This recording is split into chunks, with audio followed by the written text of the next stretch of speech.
Channel. Today we're going to prepare these two beautiful octopuses right here on the stump for our bushcraft wrap. Alright everyone, look at the size of this beauty. And here we have the second one. Look at the texture on these. The key to a good wrap starts with the preparation. Listen to the crunch of these dry leaves. We've got a good catch today. Let's find a spot by the river and get this prepared bushcraft style.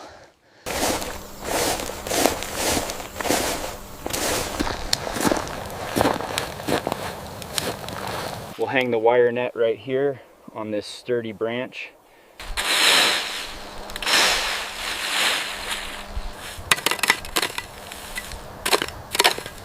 We need to prepare the fuel before we can cook the octopus.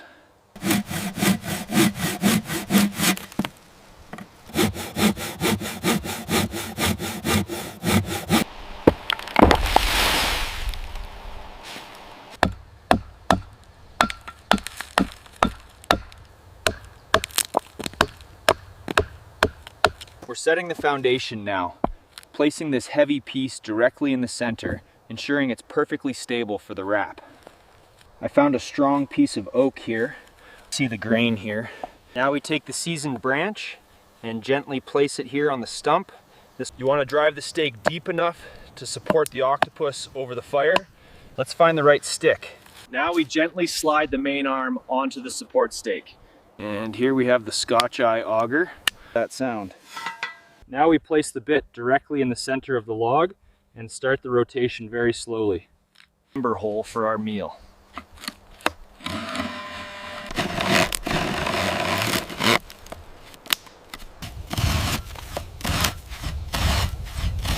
Now we start boring the hole for the wrap.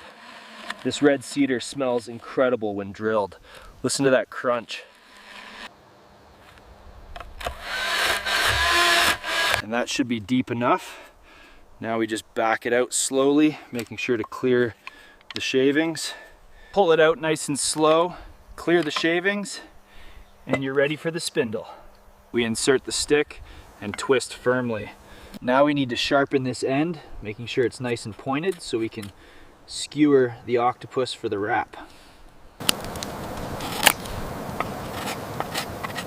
We plant the stake firmly, then carefully scrape away the bark to prepare the cooking surface. All right, let's check the tip on this stake. Now we take the spindle and slide the wooden disc down firmly, ensuring a tight fit for the cooking process. Next step is assembling the spit. Gently push the sharpened end through the pre-drilled hole here. Feel the friction. I'm just adjusting the height here, making sure the notches catch the log.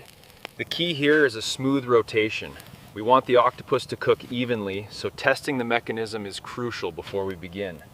You want to maintain a consistent angle as you draw the blade across the spine. To start the wrap, we first need fire. I keep my trusted lighter right here. A quick strike, and we are ready to cook. Here is the ferro rod and the striker.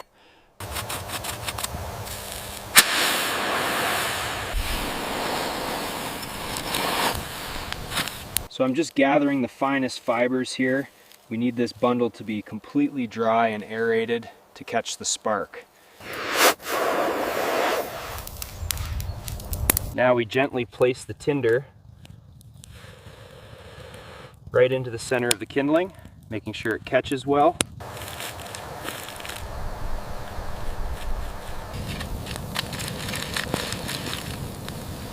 Finding the right wood is crucial.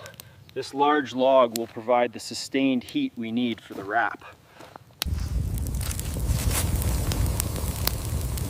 We're looking for a nice, consistent heat across the entire bed before we lay down the octopus. All right, the embers are ready. So we gently flip the octopus onto its back like this. Now you can clearly see the beak right here in the center, which needs to be removed. We start by slicing carefully around the center to expose the beak. A little pressure and it should pop right out.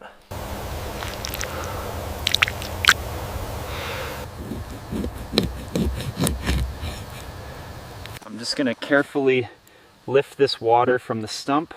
Next we add the water to the hot pot. Into that sizzle. We need plenty of steam for the octopus.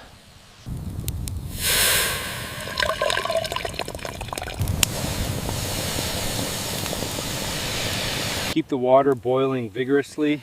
Next, we'll add a heaping spoonful of coarse sea salt to the vigorously boiling water. Made for the octopus.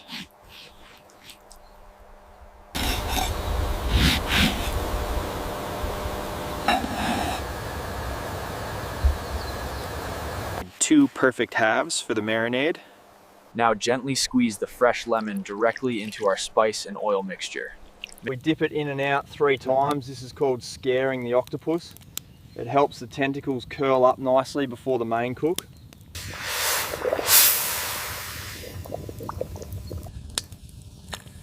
We start gently lowering the first octopus. Keep the water at a rolling boil for the first 20 minutes. Simmering pot.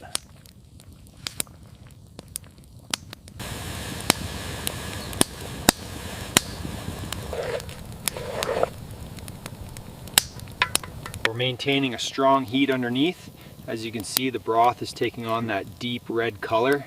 So now we just give the octopus a gentle stir, making sure it cooks evenly in the broth. Then we lift it up to check if it's tender. Set the bowl right here on the stump before the next step. Keep the bowl covered with the damp cloth away from the insects while the fire gets ready. Start by slowly pouring the olive oil into the wooden bowl, closely to the sound of the liquid. We're adding the smoked paprika and these lovely foraged herbs.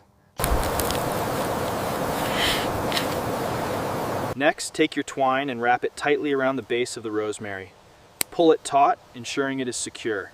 This will be our brush. Just swirl it slowly, making sure the oil captures all the flavor before we base the wrap. You get deep into the crevices for maximum flavor and texture.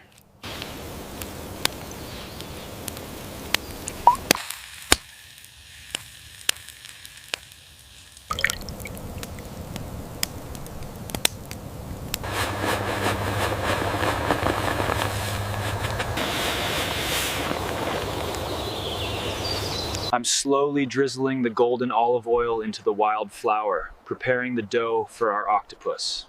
Now we slowly add the water to the flour, making sure it absorbs evenly before we start kneading the dough for our wrap.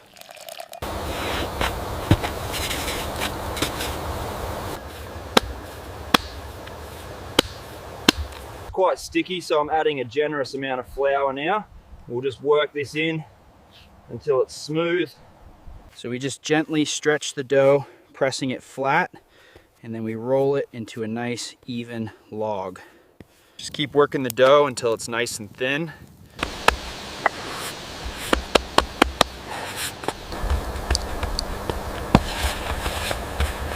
Now carefully tear the dough into 3 equal sections. It's nice and thin. Time to roll out the dough on our makeshift table. We're rolling out the flatbread now. You want to press firmly but gently, making sure it's nice and thin for the wrap. Gently press the dough out, feeling the texture against the wood. Gently pull the dough like this, feeling the elasticity. We want it thin enough to wrap the filling. Just give it a gentle spin like this. All right, let's grab the cast iron skillet. My hand's ready for the prep. I'm just checking the heat on this cast iron. It needs to be incredibly hot for the octopus. Now let's add a little bit of oil. Careful with the edges. We're on.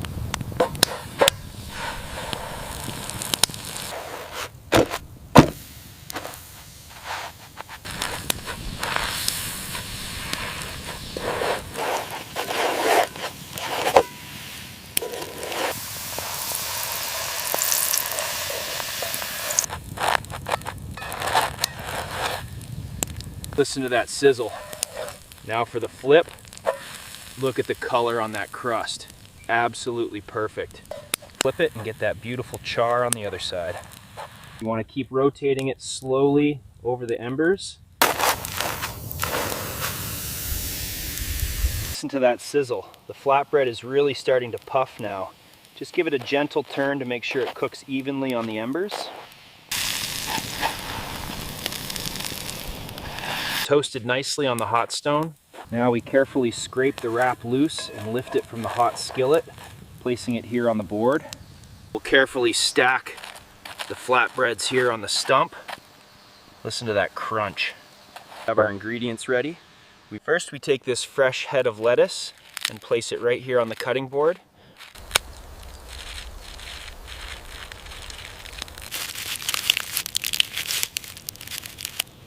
Octopus.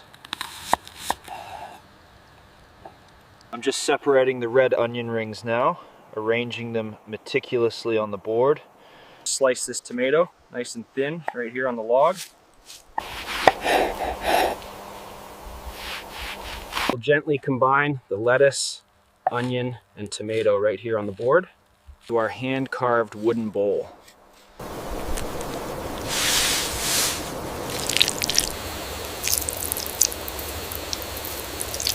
Now we gently massage the dressing into the leaves, making sure everything is evenly coated for the wrap.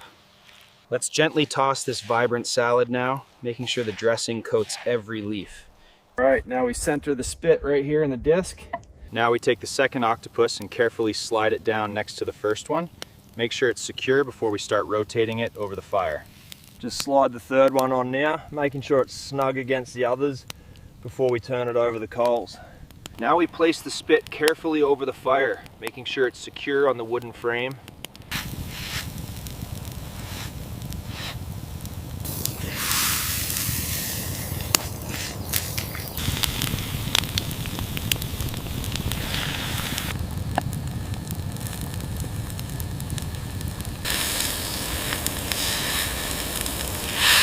We're rotating the octopus slowly over the embers, ensuring that beautiful color develops. That nice char without burning the delicate meat inside. Just a gentle rotation of the spit, making sure the wrap cooks evenly over the embers. The key is a steady rotation, allowing the leaves to protect the meat while it sizzles. Sizzling tells me it's cooking perfectly. We turn it slowly like this, keeping the heat consistent. Almost done.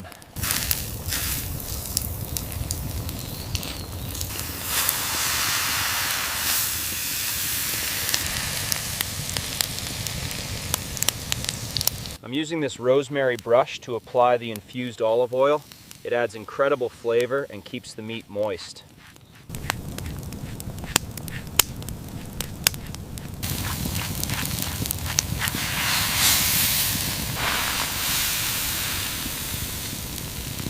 You can begin the wrap. Listen to that sizzle. Be a perfect wrap. I'm just going to slice these charred tentacles right here on the board. We'll lay them directly onto our fresh flatbread.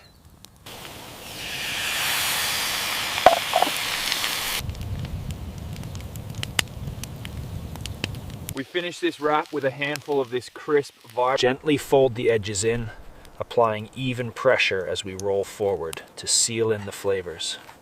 Look at how tender this is. The flatbread is nice and crispy. Let's give it a slice. Steam.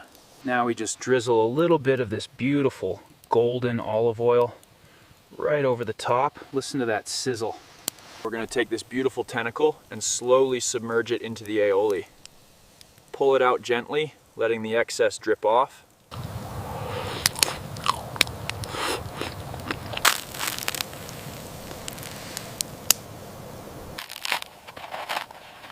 Hear that crust? Tender, just incredibly tender.